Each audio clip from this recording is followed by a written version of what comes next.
जैसे लोग कहते हैं ना कि भाई हमने देखा नाम जप करके 10-5 दिन या कुछ हमारी कामना पूर्ण नहीं हुई। नाम जप तो आप थोड़ा करें, इसके बाद जो पापाचरण कर रहे हैं, जो गलत किसी भी कामना की पूर्ति के लिए अगर राक्षसों ने भी अनुष्ठान किया तो आप पढ़ के देख लो। सब असत आचरणों का त्याग करके ऋषि मुनियों की तरह उन्होंने साधना की, मंत्र सिद्ध किया, फिर वो राक्षसी में उतर गए, पर साधना की है उन्होंने। अब किसी भी कामना की पूर्ति के लिए सेव संतरा दान करने से थोड़ी कामना की पूर्ति हो जाएगी। कि आप सोचो 10-5 हजार लाखों में बेईमानी कर रहे हैं, 10-5 हजार बाबा जी को दे दे, सेव संतरा दे दे, वो हमारी कामना की पूर्ति कर दे। मेरी समझ के बाहर। इसलिए हम इन प्रश्नों के लिए कहते, बकाया सबके प्रश्नों का समाधान है निश्चित, यदि आप सही आचरण अपने कर लो। क्योंकि तुम्हारे दुख का कारण तुम्हारे बुरे आचरण है पुराने, और अभी तुम नए बुरे आचरण कर रहे हो, तो अब थोड़ा भी सुकृत करोगे तो बुरे आचरण फन काट करके खड़े हो जाएंगे तुम्हारे नाश के लिए, क्योंकि वो नष्ट नहीं होना चाहेंगे, तुम्हें दंड देंगे। तो तुम्हारे सुकृत से अश्रद्धा कर देंगे, संतों से अश्रद्धा कर देंगे, भजन में अरुचि पैदा कर देंगे, और वो फिर आक्रमण करेंगे। और वो जब तक अशुचि कर्म तुम्हारे हैं तब तक तुम्हें वो सुखी नहीं होने देंगे। अगर नौकरी भी लग गई है, फैक्ट्री भी चल रही है, तो ऐसी बाधा खड़े करेंगे, टेंशन मुक्त नहीं हो सकते। तब लगी कुशल न जीव को सपने मन विश्राम, जब लगी भजत न राम को शोक धाम तज काम। पक्का सिद्धांत है। आप सब अपने आचरण सुधार लो, खान पान सुधार लो, और अगर थोड़ा भी रामकृष्ण हरि जपोगे तो तुम्हारा मंगल हो। कौन ऐसा काम है जो भगवान की कृपा से ना हो जाए? पर हम भगवान की कृपा का आदर कहाँ करते हैं? मन मानी हम विषय भोगें, गंदे आचरण करें, और कुछ बिहारी जी या किसी संत को हम देख के अपना काम बनाना चाहें, तो यहाँ घूस नहीं चलती। अगर तुम्हें अपनी कामना की पूर्ति करनी तो पहले आचरणों को संभालो। आप अपने आचरणों को ठीक करो, जो मूल बात है। ऊपर पेंट पोतने से कुछ नहीं होगा, नीचे नींव मजबूत नहीं, पूरा ढह जाएगा। अभी वर्तमान की कोई भी सेवा, कोई भी दान पुण्य आपका एक कर्म हुआ ना, तो आपके हजारों ऐसे कर्म जो आपका नाश करने के लिए तैयार है। अब अगर आपको कोई बचा सकता है तो जो उनको माफ कर सकता है वही बचा सकता है, वो केवल भगवान श्री हरि है। इसीलिए संतों की बात जल्दी समझ में नहीं आती। आप ये करो, ये दान करो, ये पुण्य करो, तुम्हारा काम हो जाएगा, तुम कर दो। नहीं होगा, करके देख लो। क्यों? क्योंकि जो तुम दान पुण्य कर रहे हो ये इतना बड़ा है, और तुम्हारे पहाड़ जैसे पाप जमा हो, तुम्हें सुखी कैसे होने देंगे? तब तुम्हें अश्रद्धा हो जाएगी कि तो इसलिए मूल बात है, कोई भी ऐसी बात नहीं जो हमारे भगवान पूर्ण ना कर सके। पर आपको नियम से चलना होगा। आप शराब पियो, मुर्गा बकरा खाओ, बेविचार करो माई बहन से, चोरी करो, हिंसा करो, और आप सोचो उससे कुछ हम धन दान करके क्या कोई हमारी कोई कामना की पूर्ति करने में समर्थ नहीं भगवान के सिवा। तुम चाहे जितने पातकी हो, भगवान का आश्रय ले लो। जिनका चरण धुवन गंगा जी है, जिनके चरणों का चिंतन कर कर बड़े बड़े महात्मा हो गए, उन्हीं से तुम्हारा मंगल होगा। और कहीं मंगल हो जाए ऐसी हमारी भावना नहीं है। क्योंकि संत भगवान की ही यश का गान करते हैं, उन्हीं के नाम के प्रभाव से किसी में कुछ भी जो दिव्यता आती है वो उन्हीं से आती है। तो अगर आपको संतों के पास जाने का लाभ लेना है तो श्री हरि की शरण में हो जाओ, अंदर से बुरे आचरण बंद कर दो और नाम जप करो, जो चाहोगे प्राप्त हो जाएगा। पक्की बात है। अगर ये नहीं तो फिर बात, नाम जप शुरू करोगे तो पहले नाम जप उनको मारेगा, उन कर्मों को जो तुमने पूर्व में किए और तुम्हें दुख देने के लिए तैयार है वर्तमान में, उनको नष्ट करेगा। इसीलिए समय लगता है। अब आदमी सोचता है कि यार इतने दिन से माला जप रहा हूं, कोई लाभ तो मिला नहीं। वो लाभ हो रहा है, तुम्हारे दुखों का नाश हो रहा है, अशुभों का नाश हो रहा है। जिस दिन उनको मिटा दिया तो फिर जो आनंद मिलेगा वो जीवन कृतार्थ। एक एक चावल के लिए तरसते थे सुदामा जी, लेकिन धर्म भ्रष्ट नहीं हुए। घर में आते पत्नी कहती हम तुम तो भूखे रह सकते हैं, छोटे छोटे बच्चे, जो हमारा धर्म है, हम अपने धर्म का पालन करते, 5 घरों में घूम आते, नहीं मिलता क्या करें। जैसे हरि रखे वैसे तुलसी दल और चरणामृत से। तो जैसी द्वारिकापुरी थी वैसे ठाकुर ने खड़ी कर दी सुदामापुरी। थोड़ा इंतजार करें, धर्म से चले। पर हम तो धर्म से कहाँ चलते हैं।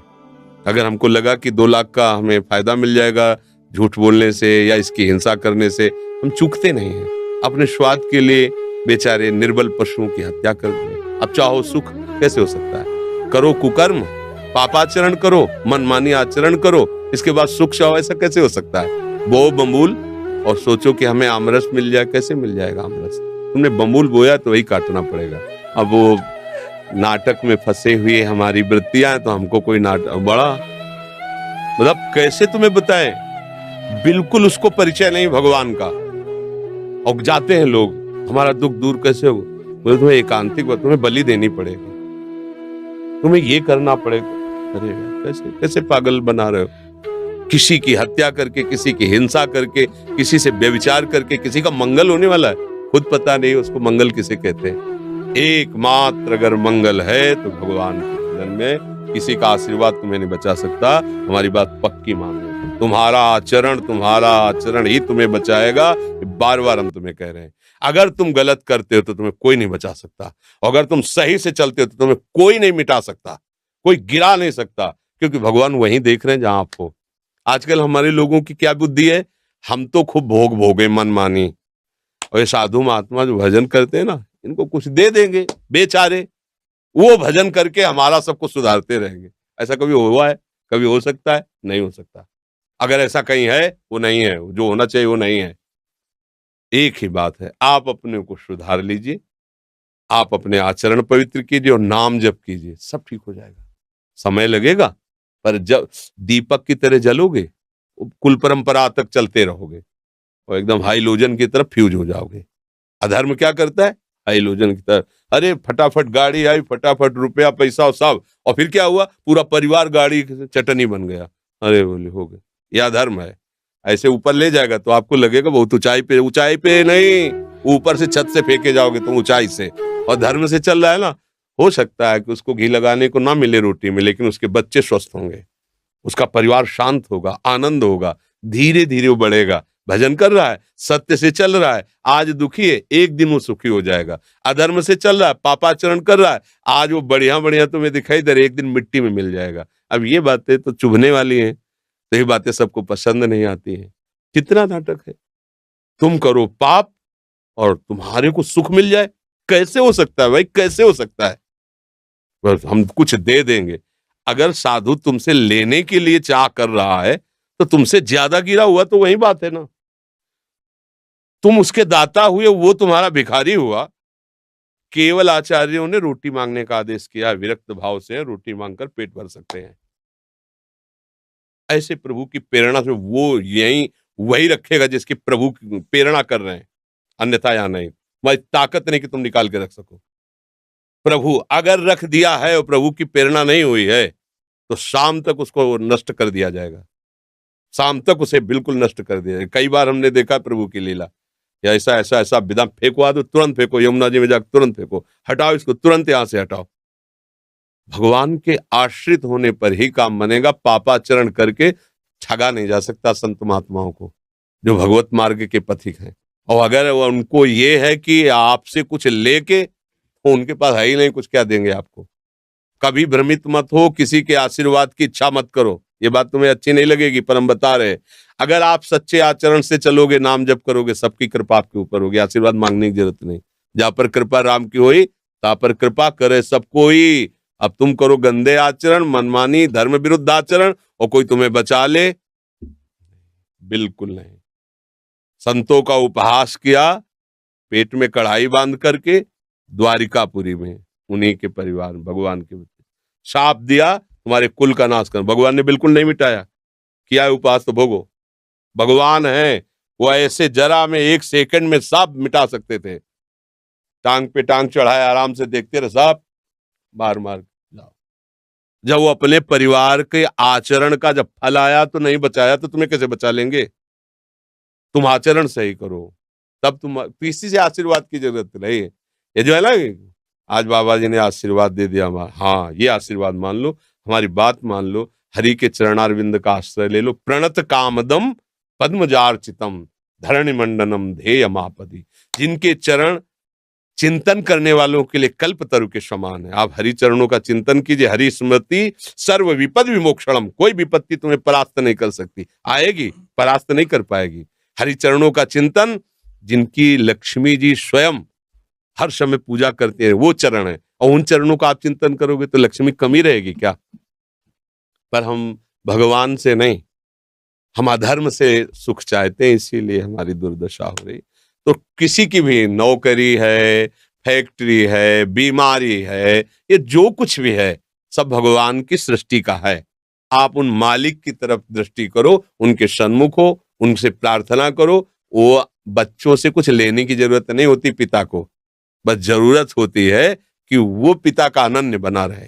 प्रभु कहते हैं अनन्य, मेरे अनन्य हो जाओ, सब काम बन जाएगा। तो इसीलिए हम कहते हैं कि अब जैसे अब हम क्या करें, तुम्हारी नौकरी नहीं लगती तो हम क्या करें।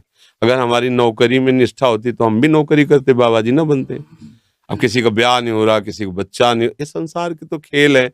अब इसके लिए हमारे पास तो एक ही उपाय है, हरिशरणम हरिशरणम। वो तुम करोगे नहीं, तुम्हें चाहिए यही जंतुर मंतुर, यही घोड़े की नाल की अंगूठी और न जाने किसके नाखून, क्या क्या सब नौटंकी चाहिए तुम्हें। वो कुछ चले कुछ चले ओला, एकमात्र हरि स्मरण। विनिश्चितम बदामि ते नान्यथा वचांस में, हरिम भजन्ते नरा भवसागर तरन्ते।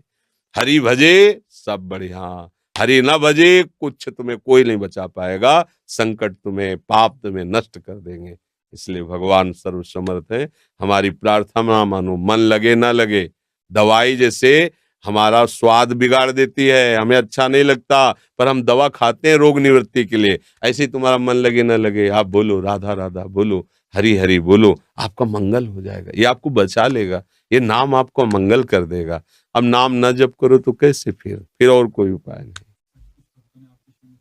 हम तो राधा वल्लभ श्री हरिवंश जपते हैं, राधा राधा राधा वल्लभ श्री हरिवंश।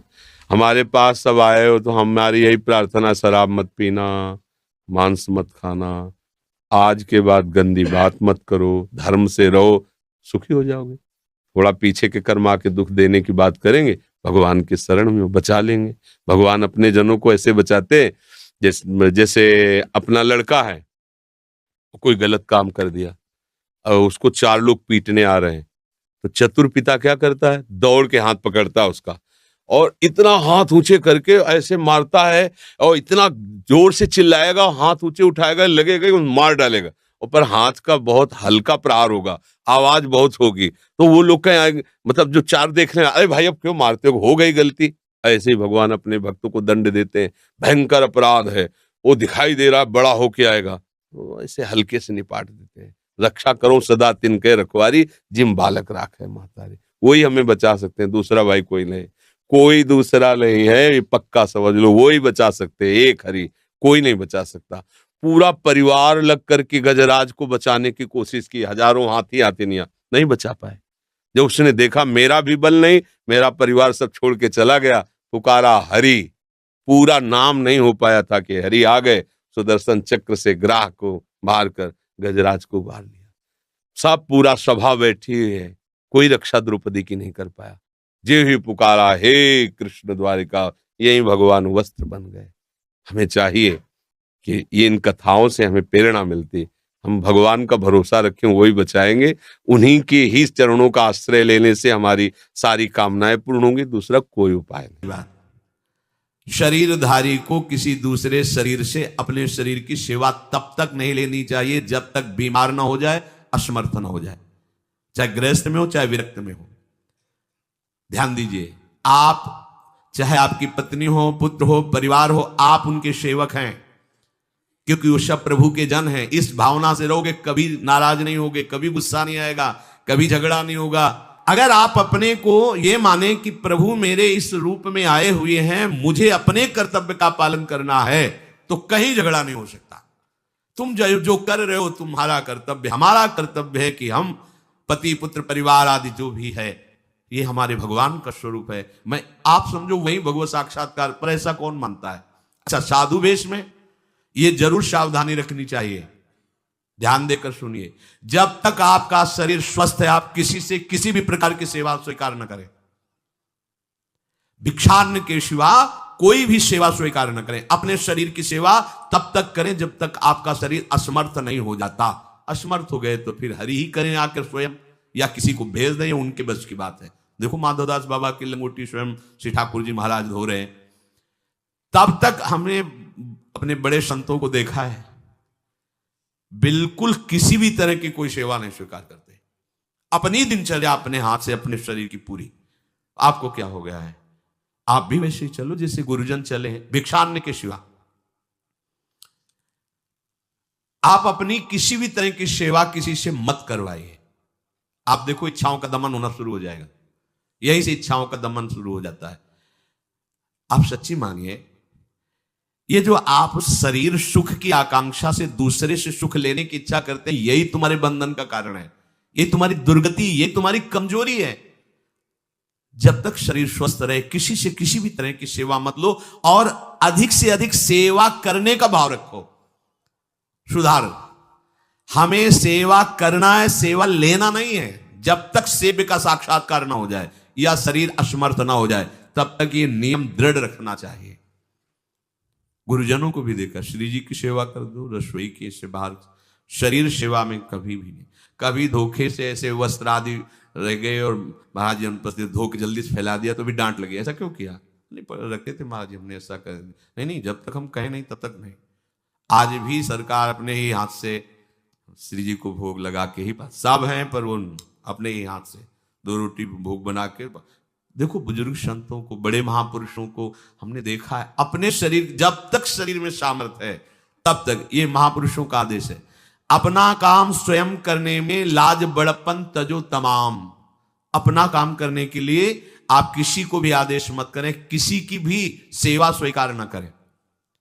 हाँ, हमें भूख लगेगी तो रोटी मांग लेंगे जाकर के, क्या जरूरत है हमें किसी की सेवा स्वीकार करने की? मांगो, खाओ, खूब भजन करो, सत्संग करो, कम खर्चे वाला जीवन रखो। जरूरत क्या है? जो जरूरत है गली चलते दे देंगे भगवान, विश्वास करो, गली चलते दे देंगे। विरक्त गृहस्थ धर्म पूर्वक कमाओ, जितनी आवश्यकता प्रभु दे देंगे। ऐसा कोई त्रिभुवन में नहीं जिसकी आवश्यकता की पूर्ति ना होती हो। अनावश्यक तुम्हारी मांगे जो हैं वही तुम्हें दुख दे रही हैं। आवश्यक व्यवस्था सबको भगवान दिए हुए हैं, अनावश्यक मांग के लिए तुम्हें फिर फंसना होगा। ये तुम्हारी अनावश्यक मांगे हैं, ये हो जाए, वो हो जाए, वो जो आपको जीवन जीने के लिए जरूरी है, धर्म पालन के लिए जरूरी, वो बिना मांगे भगवान दे रहे सबको। देख लो। हाँ, आप कि भाई हमको उस परिकर में रहना, उस कोर्ट से रहना है, वो सब वीआईपी, तो हमको भी उस कोर्ट का, ये मांगे हैं तुम्हारी। तुम्हारा प्रारब्ध जितना है उतना तुम्हें मिलेगा, जो आवश्यक है वो तुम्हें मिलेगा।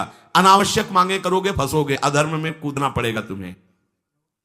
हाथ पैर सब साधन प्रभु ने दिए, दया कर तुम्हें समान, फिर क्यों उनसे काम न लेते, क्यों रखते हो झूठी शान। तुम्हारी सेवा के लिए तुम्हारे पास हाथ है, तुम्हारे चरण है, तुम्हें बुद्धि दी है, दूसरे से क्यों सेवा स्वीकार करते हो? प्रभु ने दया करके उद्धार के लिए तुम्हारे पास पूरी सामग्री दे दी, उसका प्रयोग करो। तन मन दोनों का हित करता, निश्चय शारीरिक श्रम युक्त। देखो ये है, जिसने अपना परम मंगल ठाना है वो शरीर को कभी प्रमाद में नहीं रखता, चाहे गृहस्थ हो चाहे विरक्त हो। ये आलस्य प्रमाद किसी के लिए भी ठीक नहीं है। नियत समय तक सो जाओ, इसके बाद खूब मेहनत करो, चाहे गृहस्थ हो चाहे विरक्त। विरक्त हो तो खूब नाम जप, वाणी पाठ, ब्रह्मचर्य से रहना, आसनों में बैठना, हाँ, सेवा करना, शारीरिक श्रम नहीं, खूब सेवा करो, धाम की सेवा करो, नालियां साफ करो, गलियां साफ करो, जो सेवाएं में इसे श्रम करो। ब्रह्मचर्य पचाने के लिए श्रम भी तो होना चाहिए। श्री जी की प्राप्ति के लिए मन वचन कर्म से श्री जी के चरणों का आश्रय लेकर के जितना आप अन्न डालते हो उतना आप इसका प्रयोग करो शरीर का। इससे ममता मत रखो, खूब धाम। पुराने संतों को देखो, सोनी पकड़े कहां कहां तक परिक्रमा में लगा। हमने देखा है एक हरिदासी महात्मा के पीछे पानी घाट की तरफ उनकी छोटी सी कुटिया, किलोमीटर तक ऐसे ही सोहनी लगा रहे हैं। वृद्ध वृद्ध महात्मा सेवा करें, अपने लोग जवान महात्मा होकर शरीर स्वस्थ होकर बेइज्जती से, अगर सोहनी पकड़ के खड़े हो जाओगे गली में तो आपको लगेगा अपनी बेइज्जती हो रही है। वाह, कितनी बड़ी इज्जत है हमारी। स्वामिनी के महल की बीथियों में सोहनी लगाने में तुम्हें बेइज्जती लग रही, वो आचार्य चरण याचना कर रहे हैं। यत्किंकरीषु बहुशा खलुका कुमाणी नित्यं परस्य पुरुषस्य शिखंड मौले तस्या कदापि रश्मिधेर वृषभानुजायास तत्केलि कुंज भवनांगण मार्जनिश्चयम्। लाडली जो ऐसी कृपा करो कि आपके वृंदावन धाम में कहीं सोहनी लगाने वाली, पोछा लगाने वाली मैं बन जाऊं। मांग रहे हैं, एक से कहा भैया चाहे जितना बुरा प्रारब्ध हो, यहाँ जो भगत आते हैं उनके जूते साफ कर दिया करो, प्रारब्ध खत्म हो जाएगा। भाई आप समझो ये वो दवा है जो बेजोड़ है, इसे कोई काट नहीं सकता। अच्छा अगर ऐसे ना समझो तो हम आपको समझा रहे हैं, गुरुद्वारे में चले जाओ, चाहे जितना बड़ा अधिकारी हो, सबसे पहली जोरी सेवा यही होती है, पादुका की सेवा। समझे में नहीं आ रहा तुम्हें? अरे जिसे हम हंसते हंसते कह रहे हैं वही तुम्हारे बंधन काटने का कारण बन जाए, यदि मान लो बात। पर वो हम जूता साफ करेंगे नहीं, मन से हम कितने गंदे हैं ये हम नहीं देख पा रहे हैं। वो तो बाहर वृंदावन की रज में पादुका में लगे, छोटी मोटी बात नहीं है। पादुका जो रखी है ये बंद नहीं है, आप इनको ऐसे साधारण जूते मत समझना, ये रज में चलते। एक दिन एक ब्रजवासिनी माई रोटी रखे, उसके ऊपर पादुका रखे, एक हाथ में लाला लिए और एक हाथ में जल का ऐसे लिए, उनका अभ्यास ऐसा। अब पादुका पहन के चलने में परेशानी होती थी, तो वो एक संत थे और बाहर से आए हुए थे, वो हंस दिए कैसे बावरी रोटी के ऊपर जूता लगा। ऐसे मतलब कितने साल हो गए ब्रजवास करते हुए, वह कई वर्ष हो गए। अरे ये वो जूती नहीं है जो साधारण जूती है, वृंदावन बरसाने की रज लगी हुई, इसमें ये रज लगी हुई है। तुझे रज नहीं दिखाई दे रही, जूती दिखाई दे, क्या ब्रजवास कर रहा है, डट के चल दी। समझो हम कहें कि जूती साफ करो तो हम जूती साफ करेंगे, और ये है कौन सी जूती साफ में, क्या रज है। वृंदावन बरसाने सब जगह घूमते रहते हैं ये महाभागवत जन। अगर ये गृहस्थ विरक्त मत देखो, सब लाडली जो के लाडले हैं जो यहाँ आए हुए हैं। अगर हम उनकी पादुका साफ करेंगे तो हमारा हृदय साफ हो जाएगा। पर कोई मानता कहाँ है? अपनी सेवा स्वयं करो और दूसरे की सेवा मिल जाए तो जैसे लोभी आदमी के सामने धन फेंक दे तो कैसे भागता है, ऐसे आपको होड़ लगनी चाहिए कि ये आदमी इतना न कर पाए जितना हम सेवा करेंगे। परमार्थ में शरीर पोषण है, परमार्थ में शरीर की धज्जियां उड़ानी है, अहंकार की, देहाभिमान की। राखे अपने को सदा भगवत सुमिरन लीन, सुने न जग के दोष गुण, करे न चित मलिन। सदैव अपने को ये देखता रहे कि प्रभु का सुमिरन चल रहा है कि नहीं अंदर। ये बहुत बड़े काहे की परेशानी, हम तो यही समझ नहीं पा रहे कि इतनी झंझटें लेकर कैसे घूम रहे लोग। अगर हृदय में राधा राधा चल रहा है, आप व्यापार कर रहे हो, नौकरी कर रहे हो, गृहस्थ हो, विरक्त हो, जो भी, अब आपको चिंता क्या होनी चाहिए? देखो ना, थोड़े दिन ऐसे चल के देखो, हर कार्य बहुत अच्छा होता है जब भगवत सुमिरन पूर्वक आप एकाग्रता पूर्वक कार्य करेंगे। हर कार्य में आपको आनंद आएगा। पर वो तो शरीर पोषी, जैसे आग जलने में फफोला पड़ जाता है ना, उसको बहुत संभाल के रखते हैं, ऐसे देहाभिमानी साधक भी होते हैं कोई कोई। इतना शरीर को सजा के, इतना संभाल के कि लगता है यही भगवत प्राप्ति है इनकी, कि इनके शरीर बिल्कुल ऐसे नहीं। संतों ने देखो ना कैसे अपने शरीर के राग का त्याग किया है, गुरुजनों की आज्ञा में तत्पर होकर धज्जियां उड़ा दी देहाभिमान की, तब उनको परम पद प्राप्त हुआ है। अपने शरीर का राग रखने वाला परमार्थ में कैसे चल सकता है? कब तक फंसे रहोगे विषयासक्ति वासना में हो दीन? अरे कब तक मन में भरे रखोगे दुर्विचार दुर्भाव मलिन? जिन भोगों के लिए हो रहे तुम लालायित सुखमय जान, यही घोर दुख उपजाएंगे, बढ़ जाएगा अज्ञान। इसलिए छोड़ो सब आशा ममता आसक्ति कामना मद अभिमान, एकमात्र शरणागत होकर भजो निरंतर राधे श्याम। प्रभु की आसक्ति हृदय में धारण करो, यही समझ चले हो। राग त्यागने के लिए पोषण कर रहे हो शरीर, राग का कैसे बात बनी? चलो कोई विषय संसारी है तो लगता है अभी बेचारा है। आप लोग बेचारों की लाइन में थोड़ी हो, आप लोग बेचारों की लाइन में नहीं हो। आप जितने भी, चाहे गृहस्थ हो चाहे विरक्त हो, धाम आ गए हो, दीक्षा ले ली है, शास्त्र स्वाध्याय करते हो, सत्संग, आप बेचारे हो, आप भगवत पार्षद हो। पर आप अपने स्वरूप को समझो, ये अंदर की बातें सुधारो। रजनी महाजन जी पंजाब से। राधे राधे महाराज जी। महाराज जी, कर्म फल की प्राप्ति को किस प्रकार समझा जाए? पूर्व जन्म में क्या किया है उसको हमें क्या पता हमने क्या पाप किया है जिसके लिए हमें ये सजा मिल रही है महाराज जी? हाँ, अगर इसका ज्ञान भगवान दे देते तो चैन से जी नहीं पाते। ये भगवान ने बड़ी कृपा की कि इस ज्ञान का अपहरण कर लिया। नहीं 9 महीना माँ के गर्भ में रहे, अगर उसकी स्मृति होती तो सोचो कितना भयानक कष्ट होता है। आज हम कितने कष्ट से पीड़ित हो जाएं उसका चिंतन करके। लेकिन ऐसी विस्मरण कराने वाली भगवान की माया कि इसी जन्म में हम 9 महीने गर्भ में रहे कितना भयानक कष्ट रहा, लेकिन हमको स्मरण नहीं। तो फिर पूर्व जन्म के शुभ और अशुभ कर्मों का तो हमें स्मरण है नहीं, लेकिन स्मरण ना होने पर हमको भोगना पड़ेगा, क्योंकि शरीर बदल सकते हैं, हम वही हैं। जैसे चोर हो, वो पोशाक बदल ले, साधु की पोशाक पहन ले, वो ऑफिसर की पोशाक पहन ले, वो किसी की पोशाक पहन ले, तो उसकी पहचान तो नहीं मिट जाएगी ना, वो रहेगा तो चोर ही ना। जहां पकड़ा जाएगा तो पोशाक भले हो किसी के पहने हो, पर होगा कि चोर है। ऐसे ही जो हमारे कर्म का फल देने वाले निर्णायक हैं, वो हमको पहचानते हैं। हमारी पोशाकें अलग अलग हो सकती हैं, कभी मिस्त्री बने, कभी पुरुष बने, कभी सुअर बने, कभी कुत्ता बने, पोशाकें 84 लाख योनियां, ये पोशाक। लेकिन पहनने वाला जो है, वो जो कर्ता भाव से कर्म किया है, शुभ या अशुभ, अवश्य में वो भोक्तव्यम कृतम कर्म शुभाशुभम, वो शुभ अशुभ कर्म भोगना पड़ेगा। हमको पता हो या ना पता हो, वो हमारा ही कर्म है जो हमको आके दुख देगा। अब हमको क्या करना है?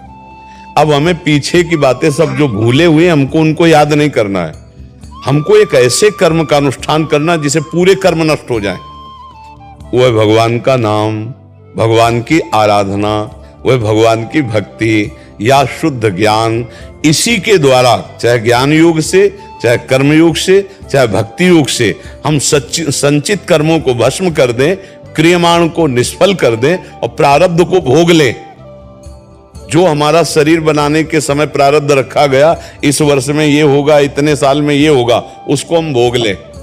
उसको नहीं मिटाया जा सकता, उसको भोगना पड़ता है, बड़े बड़े संतों को भोगना पड़ता है। तो प्रारब्ध को भोग ले, संचित को भस्म कर दें भजन के प्रभाव से, और क्रियमाण जो आगे कर्म होने वाले बहुत सावधानी पूर्वक करें और भगवान को अर्पित कर दें, तो वो फलदाता नहीं होंगे, हम बंधेंगे नहीं, तो ही हमारा मोक्ष या कल्याण हो सकता है। अगर हम इस चिंतन में फंसे कि हमने तो याद नहीं हमने कौन सा कर्म किया, तो याद करने की आपकी क्षमता खो चुकी है। यदि ज्ञान प्राप्त हो तो आप कई जन्मों की याद कर सकते हैं, कई जन्मों की आप याद कर सकते हैं, क्योंकि आपके पास मन वही है, इंद्रियां वही है, और आप भी वही हैं जो हजारों जन्मों में इन इंद्रियों से, मन से कर्म किया, सब आपको पता चल जाए। पर अज्ञान का पर्दा लगा हुआ है, और वो लगा रहना चाहिए, वो लगा रहना चाहिए। तो चैन से जी रहे हो, अगर वो खुल जाए ना तो अभी चिंतित हो जाओगे।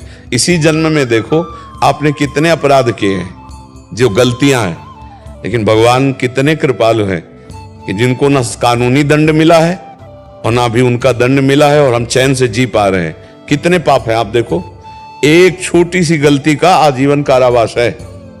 किसी माता बहन को आप गंदी हरकत कर दो, छेड़ दो, और ये बात रिपोर्ट हो जाए, तो वो आपको कितना दंड मिलेगा। और ऐसी कितनी गलतियां हैं आपके पास, हजारों लाखों ऐसी गलतियां हैं जिनका हमको दंड नहीं मिला है।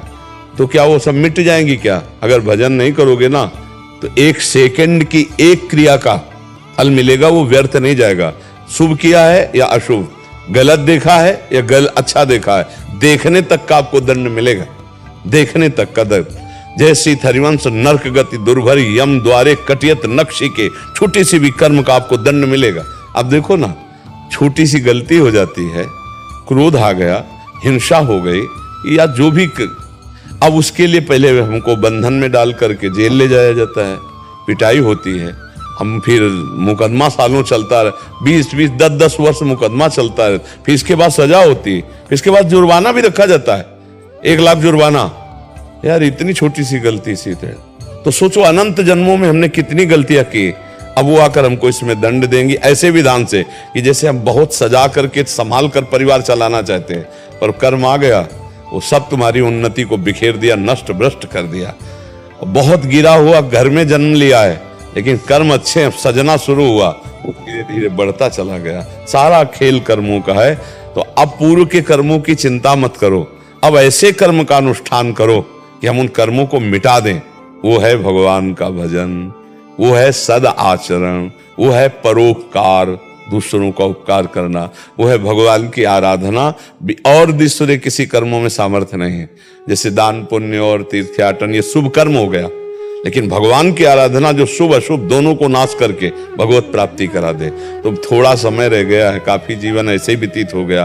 खूब नाम जप करो, अब इतना बुद्धि में ज्ञान नहीं रह गया कि हम वेदांत दर्शन के अनुसार ब्रह्म बोध करें, आत्मबोध करें। तो बस नाम जप करो, नाम लेत भव सिंधु सुखाही, करो विचार सुजन मन माहे। कलयुग केवल नाम आधारा, सुमिर सुमिर नर उतरे पार। इसलिए राम कृष्ण हरि जो नाम प्रिय हो, जैसे अपने वृंदावन वासी राधा राधा राधा खूब निरंतर जपो। यही नाम जो है, नाम संकीर्तनम यस्य सर्व पाप प्रणाशनम, समस्त पापों का नाश करके आपके हृदय को आनंदित कर देगा, आपकी समस्याओं का समाधान हो जाएगा। आप बाहर से समस्या रहित होना और अंदर से समस्या रहित होना चाहते तो नाम जप कीजिए, नाम कीर्तन कीजिए, भगवान की कथा सुनिए, भगवान की कथा गाइए, स्वयं गाइए, नाम कीर्तन स्वयं कीजिए, और बन जाए तो दूसरों का उपकार कर दीजिए। मन वचन कर्म से किसी को दुख ना पहुंचाइए, मुक्त हो जाओगे, आनंदित हो जाओगे। अब दूसरों को दुख देकर जो सुखी होना चाहते हैं, पापाचरण जो करते हैं, वो कभी स्वप्न में सुखी नहीं हो सकते। स्वप्न में भी भयावह आएगा, स्वप्न में भी भय आएगा, और जागृत में चिंता शोक भय अशांति ये तो घेरे ही रहेगी। अगर इससे निपटना है तो एक बार कमर कस के भगवान का भजन करना होगा। बिना भगवान का भजन किए हमें शांति नहीं मिलने वाली, हम दुखों से निपटने वाले नहीं। और शरीर में जो दुख सुख आए उसे भोग लो। जो बड़े बड़े अवतारी पुरुषों को भोगना पड़ा है, औरों की तो बात जले, जो बड़े बड़े अवतारी पुरुषों को भोगना पड़ा है, बड़े बड़े सिद्धों को भोगना पड़ा है। इसलिए नाम जप करो, पूर्व संचित कर्मों को भस्म करने के लिए अच्छे कर्म करो, भगवान की प्राप्ति के लिए, और जो परिस्थिति आवे उसे भगवान का प्रसाद समझकर सह लो, तो जीवन मुक्त हो जाओगे। सही